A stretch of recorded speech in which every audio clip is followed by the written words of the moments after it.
Welcome to a new video on my YouTube channel Study with Soumodip। তো এই যে ভিডিওটা আছে এই ভিডিওতে আমরা কি শিখবো না এই ভিডিওতে আমরা শিখবো হ্যাভ, হ্যাজ এবং হ্যাড কোথায় বসে। অনেকেই এই ব্যাপারটি নিয়ে অনেকেই গন্ডগোলে থাকে কি হ্যাভ, হ্যাজ আর হ্যাড কোথায় বসে।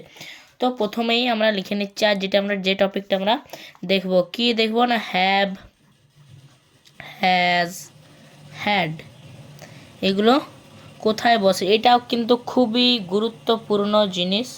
হ্যাভ, হ্যাজ, হ্যাড যে কোনো সেন্টেন্স লেখার জন্য এগুলো কিন্তু অবশ্যই প্রয়োজন হয়। তো প্রথমেই আমরা একটা ধারণা করি যে এই হ্যাভ, হ্যাজ, এই যে হ্যাভ, হ্যাজটাকে আমরা লিখে নিচ্ছি। হ্যাভ এবং হ্যাজ এই উভয়েই কিন্তু হচ্ছে প্রেজেন্ট টেন্স। প্রেজেন্ট এগুলো কিন্তু উভয়ে প্রেজেন্ট টেন্সের অন্তর্গত।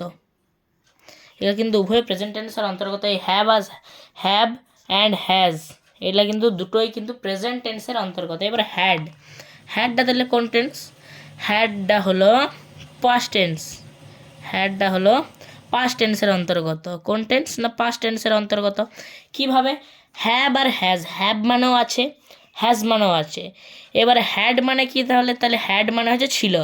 দেখো, আই হ্যাভ আ পেন, আমার কাছে একটা পেন আছে, কিন্তু এই যে পেনটা এখন আমার হাতে নেই, এই যে আমার খালি হাতটা, তাহলে এখন কি আমার কাছে আর পেনটা আছে? খালি হাত। তাহলে আই হ্যাড আ পেন্সিল মানে আমার হাতে একটা পেন্সিল ছিল। এই যে আমার হাতে যে পেনটা আছে, এখন আমি কি বলতে পারি? আই হ্যাভ আ পেন, কারণ আমার হাতে এই পেনটা বর্তমান। কিন্তু এখন আমি পেনটা একদিকে রেখে দিলাম, এখন আমার হাতে কিছু নেই। তাহলে এখন আমি কি বলবো? আই হ্যাড আ পেন, আমার একটা পেন ছিল, মানে আমার হাতে ছিল কিন্তু এখন আর নেই, সেই ক্ষেত্রে আমার হ্যাড বসাবো। তাহলে আরেকটা জিনিস এবারে হ্যাভ, হ্যাজ কোথায় বসে ভালো করে বলে দিচ্ছি। হ্যাড মানে, তাহলে এটা লিখে নিতে হবে যে হ্যাভ আর হ্যাজ মানে হচ্ছে আছে, তাই এটা প্রেজেন্ট টেন্স। আছে, আমার আছে এসব ক্ষেত্রে প্রেজেন্ট টেন্স। এবারে যদি আমরা হ্যাড লিখি, HAD, হ্যাড আমরা কি বললাম? হ্যাড মানে হচ্ছে ছিল, এটা হচ্ছে পাস্ট টেন্সের অন্তর্গত। এবারে হ্যাভ, হ্যাজ কোথায় বসে? হ্যাভ বসবে প্রথমে। আমরা হ্যাজটা যদি বলি যে কোথায় বসবে, তাহলে কিন্তু আমরা হ্যাভ সম্পর্কে জানতে পারবো। তাহলে হ্যাজ কোথায় বসবে? না হ্যাজ বসবে যেমন আই আর ইউর ক্ষেত্রে সবসময় হ্যাভ বসে। আই আর ইউ, কী বললাম? আই আর ইউ। তাহলে সিঙ্গুলার যদি হয়, সিঙ্গুলার পার্সন, প্লুরাল পার্সন এগুলো আরও পরের ভিডিওতে দেখা যাবে, কিন্তু এখন একটা ছোট্ট করে বলে দিই। যদি একজন থাকে, হয়তো যেমন আমি, তুমি, এগুলো কিন্তু সিঙ্গুলার।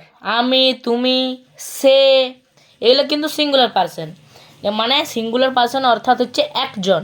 প্লুরাল পার্সন তাহলে কি? প্লুরাল পার্সন যখনই একের বেশি জন হয়ে যাবে, তখনই সেটা হবে প্লুরাল পার্সন। কি বলবো তখন? সেটাকে প্লুরাল পার্সন বলবো।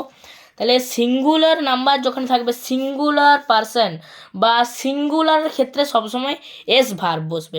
এস ভার্ব অর্থাৎ যেসব এই ভার্ব আমরা শিখেছি যে অক্সিলারি ভার্ব ছিল, তাতে হ্যাভ ভার্বের একটা অংশ ছিল যেটাতে হ্যাভ, হ্যাজ, হ্যাড ছিল।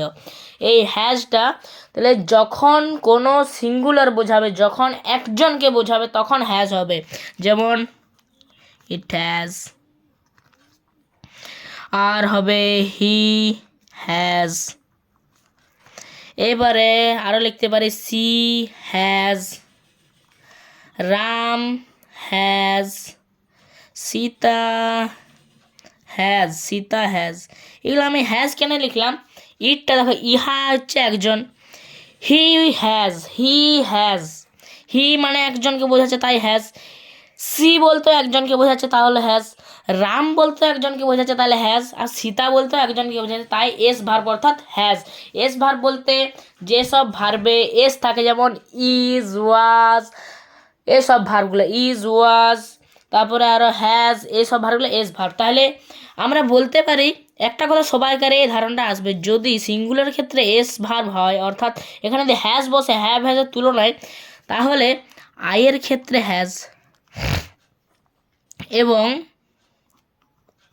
ইউর ক্ষেত্রে তো হ্যাজ বসার কথা, কিন্তু এই ক্ষেত্রে আই হ্যাজ বা আই হ্যাভ কিন্তু কোনো দিনেই হবে না। এই দুটি ভুল। এই আইয়ের ক্ষেত্রে আর ইউর ক্ষেত্রে সবসময় এটা খুব ডেফিনেশনলি একটা খুব গুরুত্বপূর্ণ একটা লাইন, যে আয়ের ক্ষেত্রে আর ইউর ক্ষেত্রে কোনো এস ভার্ব বসে না।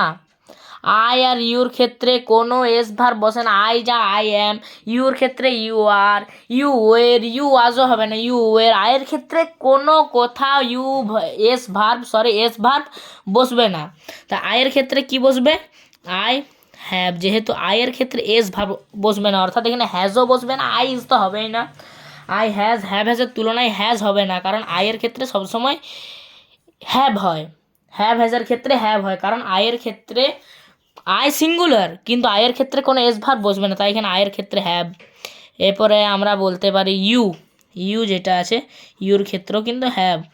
এই সবসময় এই লাইনটা মনে রাখতে হবে যে আই হ্যাভ আর ইউ হ্যাভ এই দুটো অবশ্যই হবে, কারণ আই আর ইউর ক্ষেত্রে কোনো এস ভার্ব কোনোদিনই ব্যবহৃত হয় না। এর নিচে লিখে দিচ্ছি আই এবং ইউ এর ক্ষেত্রে কোনো আই আর ইউর ক্ষেত্রে